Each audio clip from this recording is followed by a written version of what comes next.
আসসালামু আলাইকুম। আপনারা কেমন আছেন? আশা করি আপনারা সবাই অনেক ভালো আছেন। আমরা আলহামদুলিল্লাহ ভালো আছি। সো আরেক নতুন ব্লগ নিয়ে চলে আসলাম। সো আজকে চলে যাচ্ছি আবার দাদুর বাসায়। যাওয়ার একটা রিজন আছে। সো আপনারা যারা আমার ভিডিও দেখেন তারা তো জানেন যে আমার দাদু মারা গেছে। সো দেখতে দেখতে অলমোস্ট 9 মাস হয়ে গেছে আমার দাদু মারা গেছে।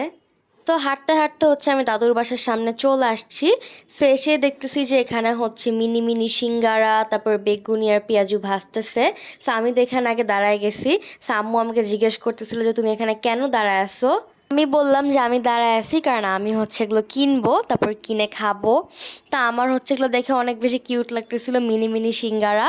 সো আমি ফার্স্ট টাইম তো কাছ থেকে দেখতেছি, নর্মালি আমি দূর থেকে দেখছি। আর এই সিঙ্গারাগুলো অনেক কিউটের, অনেক টাইনি মিনি ছিল। সেখানে আরও ছিল পেঁয়াজু আর বেগুনি, এগুলো এখন ভাজতেছিল। আমি এগুলো নিয়ে এখন উপরে চলে আসছি।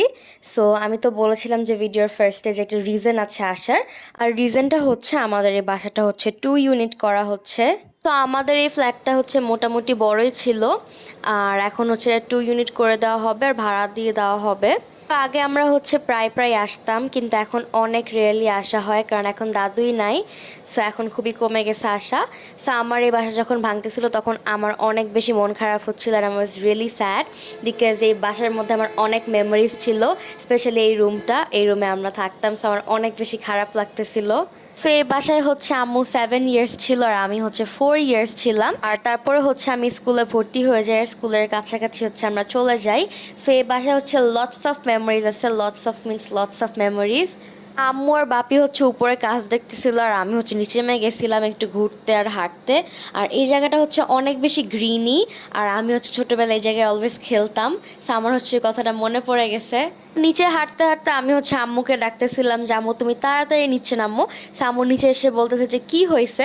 সো আমি বলতেছি যে আমার তো আরেকটা কিছু খেতে ইচ্ছা করতেছে। তা আম্মু বলতেছে তোমার আবার খেতে ইচ্ছা করতেছে। আমি বলছি হ্যাঁ আবার। তো যখন আমি সিঙ্গারা আর বেগুনি নিচ্ছিলাম তখনই আমি দেখতেছিলাম যে তার পাশেই ভাপা পিঠা বানাচ্ছে। সো আমি তখন আর কিছু বলি নাই আম্মুকে, ভাবছি যখন নামবো তখনই আম্মুকে একবারেই বলবো। আমি এসে অর্ডার দিয়ে দিয়েছি। 3টা নারিকেল সহ আর গুড় সহ, আর 3টা নারিকেল ছাড়া। ওইটা আমার জন্য, কারণ আমি নারিকেল এতটা লাইক করি না। সো আমার সব পিঠার মধ্যে ভাপা পিঠা আর তেলের পিঠা আমার সবচেয়ে বেশি ফেভারেট। সো আমি এখানে ওয়েট করতেছিলাম আর ভাবতেছিলাম যে আমার পিঠা কখন আসবে। আর এই আঙ্কেলটা পিঠাগুলো একটার পর একটা হাঁড়িতে দিচ্ছিল আর উঠাচ্ছিল, আর দেখতে আসলে অনেক সুন্দর লাগতেছিল। সো ফাইনালি আমার পিঠা চলে আসছে। সো আজকের ব্লগ এতটুকুই। প্লিজ আমার পেজটাকে লাইক এবং ফলো করে দিবেন। সো গাইজ আল্লাহ হাফেজ অ্যান্ড থ্যাংকস ফর ওয়াচিং।